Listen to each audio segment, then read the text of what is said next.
Hey everyone, welcome back to my channel. आज मैं आप सबके लिए एक न्यू स्टोरी लेकर आई हूँ जो कि है ओमेगा वर्ल्ड वाली मॉडर्न फंक्शन। इस स्टोरी में टॉप हमारा लवांगजी है और बॉटम हमारा बेबूशन है।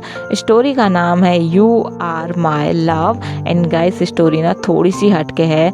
I hope you all like it. तो चलिए स्टोरी की शुरुआत करते हैं। स्टोरी की शुरुआत में हमें एक हैंडसम अल्फा को काफ़ी ज़्यादा गुस्से में एक दूसरे अल्फा के साथ झगड़ते हुए दिखाया जाता है, जहाँ पे उस हैंडसम अल्फा को एक ओमेगा काफ़ी ज़्यादा रोकने की कोशिश कर रहा होता है। यहाँ पे वो बोलता है रुक जाओ प्लीज़, ऐसा मत करो। लेकिन यहाँ पे जो हैंडसम अल्फा होता है वो उसकी बातों को नहीं सुनता और वो सामने वाले अल्फा को पंच करने लगता है। तभी यहाँ से सीन कट होता है, सीन शिफ्ट होता है एक कपल पर जो कि एक ब्यूटीफुल से रेस्टोरेंट के अंदर जा रहे होते हैं। लेकिन तभी हस्बैंड का फ़ोन जो होता है वो रिंग करता है और वो जैसे ही कॉल को रिसीव करता है वो चलते चलते सडनली रुक जाता है और उसके फेशियल एक्सप्रेशन चेंज हो जाते हैं। वो थोड़ा सा डर जाता है, घबराया हुआ होता है। तभी जो वाइफ होती है वो देखती है कि उसका हस्बैंड उसके साथ नहीं है, तो वो पीछे पलटती है तो देखती है कि उसका हस्बैंड कुछ दूरी पर ही फ़ोन पर बात कर रहा होता है। वो उसके पास आती है और बोलती है ये तुम क्या कर रहे हो? तुम्हें पता है ना तुम फ़ोन पे बात बाद में भी कर सकते हो, अभी हमारे लिए वो मीटिंग कितनी ज़्यादा इंपॉर्टेंट है, चलो। तो यहाँ पे जो उसका हस्बैंड होता है वो उसकी तरफ देखते हुए कॉल को कट करता है और हिचकिचाते हुए उससे कुछ बोलता है। तभी यहाँ से सीन कट हो जाता है। सीन शिफ्ट होता है एक अल्फ़ा के ऊपर, जहाँ पे उस अल्फ़ा के फेस पे काफ़ी ज़्यादा चोट लगी होती है। उसके कपड़े एकदम गंदे फटे हुए होते हैं और उसके लेफ्ट हैंड में भी काफ़ी ज़्यादा चोट लगी होती है। और वो अपने लेफ्ट हैंड को पकड़कर बोलता है कि तुमने ये अच्छा नहीं किया, देख लेना मैं तुम्हें छोड़ूंगा नहीं, तुम्हें पछताना होगा।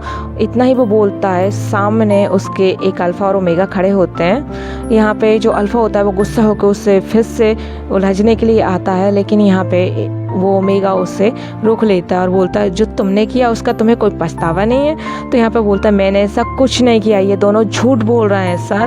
और यहाँ पे जिस रूम के अंदर वो खड़े होते हैं तभी उस रूम का डोर ओपन होता है और एक कपल आते हैं, जहाँ पे जो चोट खाया हुआ अल्फ़ा होता है जिसके फेस पे काफ़ी ज़्यादा चोटें लगी होती हैं, वो उन्हें देख के रोने लगता है और बोलता है मोम डैड, इसने मुझे मारा है, मैंने इससे काफ़ी ज़्यादा रोकने की कोशिश की, इससे गलत फहमी हुई है, मैंने ऐसा कुछ नहीं किया है। यहाँ पे जो उसके डैड होते हैं वो बोलते हैं प्रिंसिपल सर, मेरे बेटे को आखिर मारा क्यों है, क्या वजह थी?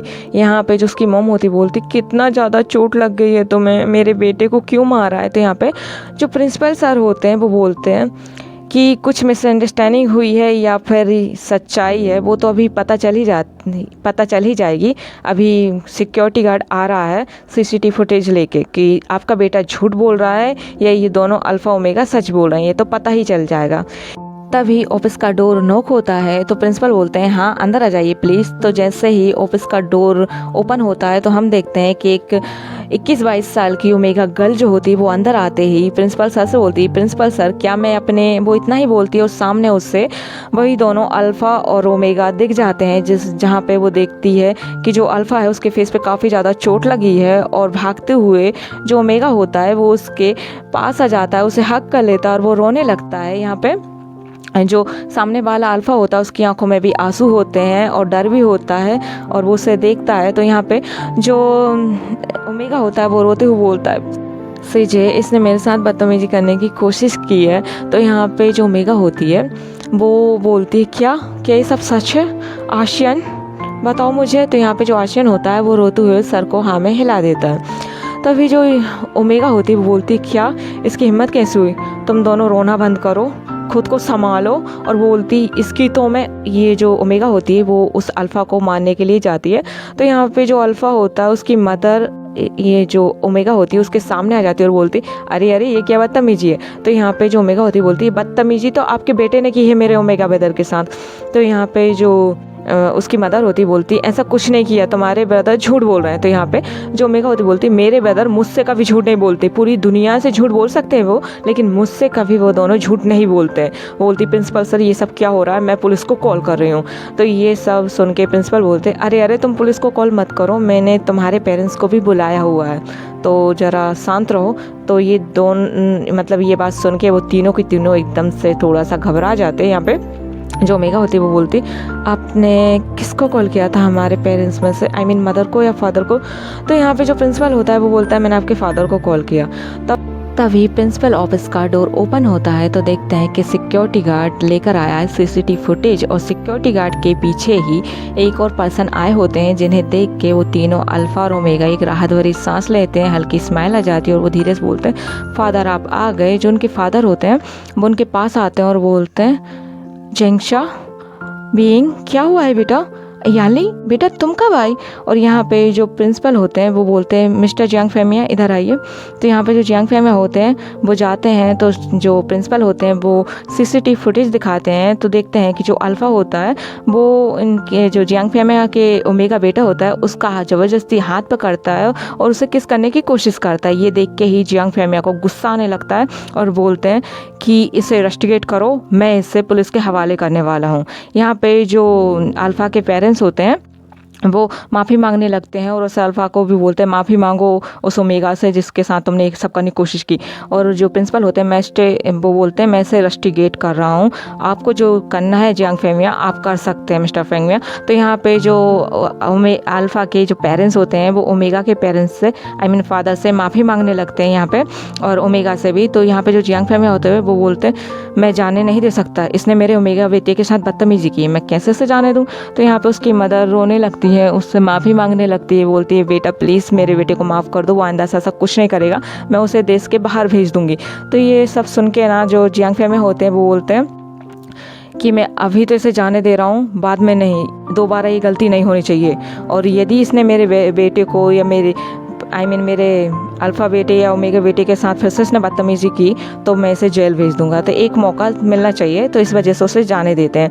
यहाँ पे जियांग फेमिया और प्रिंसिपल बोलते हैं कि हमें नहीं पता था ये सब कुछ हो रहा है, हमें माफ़ कर दीजिए। प्रिंसिपल खुद माफ़ी मांगते हैं, वो अच्छे होते हैं, जियांग फेमिया के दोस्त होते हैं। जो अल्फ़ा के पेरेंट्स होते हैं वो अल्फ़ा को लेके चले जाते हैं। तभी जो जियांग फेमिया होते हैं वो अपने बच्चे के पास आते हैं और बोलते हैं, थैंक यू, तुमने इसे बचा लिया, हमेशा इसे प्रोटेक्ट करते हो, तुम बहुत अच्छे भाई हो। तभी यहाँ पे प्रिंसिपल ऑफिस में एंट्री होती है जियांग फेमिया की वाइफ की, जो कि है मैडम यू। आते ही वो सीधा आती हैं अपने अल्फ़ा बेटे के पास और आते ही उससे खींच के 2 स्लैप करती हैं और बोलती हैं, और तुम्हारी वजह से हमें कितना सहना पड़ेगा बेभूषण। हाँ, यहाँ पे बेभूषण को खींच के 2 स्लैप पड़ते हैं और उसकी आंखों में आंसू होते हैं। मैडम यू को कुछ भी नहीं पता होता। यहाँ पे जो जेंगशा होता है, जो कि एक ओमेगा होता है, वो अपनी सीजे के पीछे छुप जाता है, वो अपनी मदद से बहुत ज़्यादा डरता है। यहाँ पे जो मैडम यू होती है उनकी नज़र पड़ती है हमारी यानली पर, जो कि उनकी बेटी होती हैं। वो बोलती हैं, यानली तुम कब आई यहाँ पे? और यहाँ पे वो फिर विभूषण को बोलती है, तुम्हारी पीना बंद, और हमारी विंग से वो ये बोलती है कि तुम्हारा खाना पीना बंद और तुम्हें अब महीने भर घर में कैद रखा जाएगा, अब तुम बिल्कुल बाहर नहीं निकलोगे। ये सुन के विंग बेचारा और टूट जाता है। मैडम यू ने जाने की कोशिश भी नहीं की कि किस वजह से विंग ने उसे मारा होता है, लेकिन जियांग फेमिया को सब पता होता है। तो जियांग फेमिया विंग को बड़े ही प्यार से दिलासा देते हैं और बोलते हैं कि तुम्हें मैं क्या बताऊं। वो कुछ नहीं बोलते मैडम यू की वजह से, क्योंकि मैडम यू किसी की भी सुनना नहीं चाहती विंग के लिए, तो वो किसी से भी सुनना नहीं चाहती, ना ही विंग ने कुछ अच्छा किया हो तो उस पर भी भरोसा नहीं करना चाहती वो। यहाँ पे वो हमारे जियांग फेमिया को बोलती हैं, चलें हम लेट हो रहे हैं। तो यहाँ पे जियांग फेमिया तीनों बच्चों को ड्राइवर से बोलते हैं घर छोड़ने के लिए। यहाँ पे यानली बोलती है कि फादर मैंने अपनी कार लेकर आई हूँ, तो मैं आशियन और आचे हम उसी कार से चल जाते हैं। तो यहाँ पे जियांग फेमिया बोलते हैं ठीक है, और मैडम यू और हमारे जो जियांग फेमिया होते हैं वो निकल जाते हैं अपनी मीटिंग के लिए। जहाँ पे जैसे ही कार में वो दोनों बैठते हैं तो हमारे जियांग फेमिया बोलते हैं, यू तुम्हें जानना तो चाहिए था ना कि विंग ने क्यों मारा उस लड़के को, जिस वजह से हमारे विंग ने उस लड़के को मारा, तुम्हें वो वजह तो पता होनी चाहिए ना। तो यहाँ पे जो मैडम यू होती है बोलती, क्यों, क्या तुम्हारे लवर के बेटे को चोट लग गई, क्या उसने उस लड़के के साथ अच्छा नहीं किया? ये सुनते ही जियांग फेमिया को बहुत बुरा गुस्सा आता है, बोलता मेरी लवर का बेटा है तो ये मत भूलो कि तुम उसके फादर को पसंद किया करती थी, तुम ये बात क्यों भूल गई? और तुम इतनी घटिया बातें कर कैसे सकती हो इतने सालों बाद? तुम्हें याद तो है ना कि हमारी शादी हो गई, हमारे 2 बच्चे हैं, मैंने जब से तुमसे शादी की है मैंने सिर्फ तुमसे प्यार किया है, और तुम ले दे के उसकी माँ के पीछे क्यों पड़ जाती हो? मैडम यू और चिढ़ जाती है और बोलती, क्या मैं उसकी माँ के पीछे पड़ी हूँ, उसकी माँ मेरे लवर के पीछे पड़ी थी, जिसकी वजह से मैडम यू अब कुछ नहीं बोलती हैं, क्योंकि उनके रिश्ते में काफ़ी ज़्यादा करवाट हो चुकी होती है जियांग फेमी और मैडम यू के रिश्ते में काफ़ी ज़्यादा तनाव होता है, बहुत ज़्यादा मुश्किल में उनका रिश्ता भी चल रहा होता है, जहाँ पे वो जैसे तैसे करके बस अपनी बेटी को अच्छे घर में देना चाहती हैं, और वो बीइंग को तो कभी भी पसंद नहीं करती हैं, और वो बोलती हैं क्यों तुम्हें इतना तरस आ रहा है तुम्हारे अल्फ़ा बेटे पर, मुझे वो बिल्कुल पसंद नहीं, क्योंकि वो अल्फ़ा है, कल को वो मेरे बच्चों का हिस्सा लेगा, क्योंकि तुमने उसे पाला है, उसे यू तुमसे बात ही करना बेकार है, मुझे तुमसे कोई बात नहीं करनी। और यहाँ पे जो जियांग फेमिया होते हैं, मैडम यू होती हैं, वो दोनों ही अपनी विंडो की तरफ फेस करके बैठ जाते हैं, उनकी आंखों में आंसू होते हैं, लेकिन एक शब्द नहीं बोलना चाहते अब और न सुनना चाहते हैं। यहाँ पे जो यानली होती है वो अपने दोनों ब्रदर के साथ घर के रास्ते में होती है, जहाँ पे हमारा विंग फूट फूट कर रो रहा होता है। वो बोलता है कि मैडम यू मुझे पसंद नहीं करती हैं, क्योंकि मैं एक अल्फ़ा हूँ और उनके लवर का बेटा हूँ। यहाँ पे ये सब बात हमारे विंग को बचपन से ही सुनने मिल रही है, तो उसे सारी बातें पता है। यहाँ पर जो हमारी यानली होती है वो कार को ड्राइव भी कर रही होती है और विंग को संभाल भी रही होती है। साथ में हमारा जो जेंगशा रहता है वो तो रोते रोते ही सो गया होता है। यहाँ पे जो हमारा विंग होता है बोलता है सीजे प्लीज़ कार को रोक दीजिए। यहाँ पे जो यानली होती है वो कार को रोकती है और बोलती क्या हुआ आसियन, प्लीज़ तुम रोना बंद करो। तो यहाँ पे आसियन रोते रोते बोलता है कि सीजे अब मुझे मैडम यू बंद कर देंगी रूम में, तो मैं कुछ देर अब खुली हवा में सांस लेना चाहता हूँ सीजे, मेरा उस कमरे में दम घुटता है, आपको पता है ना। तो यहाँ पे जो यानली होती है बोलती ठीक है मैं तुम्हारे साथ घूमने चलती हूँ। तो यहाँ पे जो विंग होता है बोलता है नहीं सीजे, मैं थोड़ा टाइम अकेला रहना चाहता हूँ, मैं इससे निकलना चाहता हूँ, मैं फिर अंदर ही घर में ही रहूँगा कुछ महीनों के लिए, आपको पता तो है। तो यहाँ पे जो हमारी यानली होती है बोलती कि मैं तुम्हारे साथ नहीं चल सकती। तो यहाँ पे जो हमारा विंग होता है बोलता है सीजे प्लीज़। तो यहाँ पे जो विंग होता है वो रास्ते में ही उतर जाता है, और यहाँ पे जैसे ही वो सड़क पर कदम रखता है वैसे ही बारिश होने लगती है, जहाँ से कि विंग जो रो रहा है वो बारिश में किसी को रोता हुआ दिखाई ना दे। यहाँ पे जो विंग होता है वो चला जाता है, उसकी सीजे देख रही होती हैं, तभी सडनली बारिश की आवाज़ से हमारी जिंगशा की आंखें खुलती है। वो बोलता है सीजे आशियन कहाँ जा रहा है। तो यहाँ पे जो यानली होती है वो बोलता है खुद का टाइम लेने के लिए, रिलैक्स फील करने के लिए, फिर उससे मदर घर में कैद कर देंगे ना। तो यहाँ पे जो हमारा आचिंग होता है वो बोलता है सीजे मुझे मदर से डर लगता है, प्लीज़ आप हमें अपने साथ रख लीजिए आपके कॉलेज। तो यहाँ पे जो हमारी यानली होती है वो बोलती है कि चलो हमें घर जाना होगा, हमें मदर फादर के आने से पहले विंग को बताना होगा कि उसे वापस भी आना है। तो यहाँ पे जो हमारा विंग होता है कुछ दूर चलता है और बारिश एक झटका पानी बारिश होती है और फिर बंद हो जाती है। यहाँ पे हमारा विंग पार्क में घूमता है अंधेरे, तभी जो हमारा विंग होता है वो पार्क से कब रोते रोते बाहर आ जाता है, धीरे धीरे चलते चलते, उसे कोई ये कुछ पता ही नहीं होता है। उसके मन में तो बस एक ही बात चल रही होती है कि मैडम यू उसे पसंद नहीं करती, उसे माँ वाला प्यार नहीं देती, क्योंकि वो एक अल्फ़ा है। क्या वो ओमेगा होता तो क्या वो उसे पसंद करती, उसे माँ वाला प्यार देती। और वो सोचता है कि मैं उनके हस्बैंड के लवर का बेटा हूँ, इसलिए वो मुझे और ज़्यादा नफरत करती हैं। तो ये सोचते सोचते वो रो रहा होता है और वो बोलता है काश मैं एक ओमेगा होता, काश मैं एक ओमेगा होता तो मैडम यू उससे माँ वाला प्यार करती। और यहाँ पे विंग को पता ही नहीं होता कि वो पार्क से कब बाहर आ गया होता है, सड़क पर बीचों बीच खड़ा होता है, उसे पता ही नहीं होता, वो तो रो रहा होता है, उसके मन में तो बहुत सारे सवाल चल रहे होते हैं। तभी सडनली हमारे विंग को एक कार हिट करने वाली होती है, लेकिन एक पर्सन जो कि एक अल्फ़ा होता है वो उससे अपनी तरफ खींच लेता है, जहाँ पे हमारा विंग जो होता है उसके चेस्ट से हमारे विंग का सर हमारे विंग का सर उसके चेस्ट पे होता है। वो दोनों खड़े होते हैं, विंग के दोनों हाथ उसके हाथों में होते हैं, जहाँ पे विंग उसके चेस्ट से ही लगकर रोने लगता है। वो बोलता है काश मैं एक अल्फ़ा होता, काश मैं एक ओमेगा होता तो मैडम यू मुझसे प्यार करती, मुझे अपना बेटा बना के रखती। वो बहुत ज़्यादा रोने लगता है। तो यहाँ पे जो अल्फ़ा होता है उसने एक हुडी पहन रखी होती है और उसने कैप भी पहनी होती है हुडी की, जहाँ पे जो विंग होता है वो यही रट लगाया होता है। तभी यहाँ पे जो पर्सन होता है वो अपने अल्फ़ा फेरोमोन से हमारे विंग को शांत कर देता है, क्योंकि उसकी जो सेंट होती है हमारे विंग की वो काफ़ी ज़्यादा अच्छी होती है, और विंग उस अल्फ़ा की सेंट से शांत भी हो जाता है, काफ़ी रिलैक्स फील करने लगता है। यहाँ पे जो अल्फ़ा होता है वो ज़्यादा कुछ नहीं कहता, बस उसे चुपचाप उसे हक करी होता है विंग को, और अपनी एक अच्छी सूदिंग सी सेंट को विंग के चारों तरफ कर देता है, जिससे विंग एकदम रिलैक्स हो जाता है। तो यहाँ पे जो विंग होता है वो रोते रोते ही बहुत ही ज़्यादा रोया हुआ होता है। उसकी आंखों में आंसू होते हैं। वो उसके फेस की तरफ देखता है तो उसका फेस नहीं दिखता, क्योंकि वो दोनों ही अंधेरे में खड़े होते हैं जिस वजह से। और लेकिन जो हमारा विंग होता है उसकी सेंट से काफ़ी ज़्यादा शांत हो जाता है। तभी वो अल्फ़ा बोलता है कि मेरा फ़ोन आ रहा है, तो विंग उससे दूर हट जाता है और जो अल्फ़ा होता है वो दूसरी तरफ चला जाता है थोड़ी दूर अपने कॉल को अटेंड करने के लिए। जो हमारा विंग होता है वो सड़क के उस पार देखता है एक छोटी सी बच्ची साइकिल चला रही है और वो किसी चीज़ से टकराने वाली है। तो ये देख के विंग, जो कि सड़क के इस पार था, वो भागता है सड़क के उस पार और उस बच्ची को गिरने से बचा लेता है।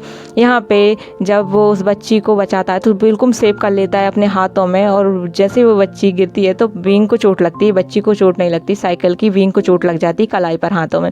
यहाँ पर जो बच्ची होती है वो बोलती थैंक यू, आपने मुझे सेव किया, आप कितने हैंडसम अल्फ़ा हो, आप एक अल्फ़ा हो, आपने मुझे सेव किया है। वो इतनी प्यारी प्यारी बातें करने लगती है विंग से। यहाँ पर जो वो अल्फ़ा होता है जो अपना कॉल अटेंड करने के बाद आता है तो देखता है विंग वहाँ पर उसे नहीं मिला, वहाँ पर नहीं है विंग। तो वो अपनी नज़रों को घुमाता है तो देखता है विंग सड़क के उस पार उस बच्ची के साथ बात कर रहा है। तो यहाँ पे जो अल्फ़ा होता है वो उसे देखता है और उसकी स्माइल, एक सॉफ्ट सी स्माइल उसे देख के करता है और वो वहाँ से चला जाता है। हमें उसका फेस नहीं दिखाया जाता है, याद रखना ये बात। यहाँ पे जो हमारा विंग होता है वो उस बच्ची को बड़े ही प्यार से बोलता है तुम ठीक तो हो ना, तुम्हें चोट तो नहीं लगी ना। तो यहाँ पे जो बच्ची होती है वो बोलती है नहीं नहीं मैं ठीक हूँ गगा, आप तो ठीक हो ना, आप एक हैंडसम अल्फ़ा हो, आपने मुझे बचाया, मैं एक ओमेगा हूँ। ये बातें वो बोलने लगती है और बोलती है अरे आपने मुझे बचाया, ओ आपके हाथ में चोट लगी, ओ आपके चेहरे पर भी कितनी चोट लगी है, मैं आपको बैंडेजेस कर दूँ। उसके छोटे से जो बैग होता है जो नेक के अराउंड होता है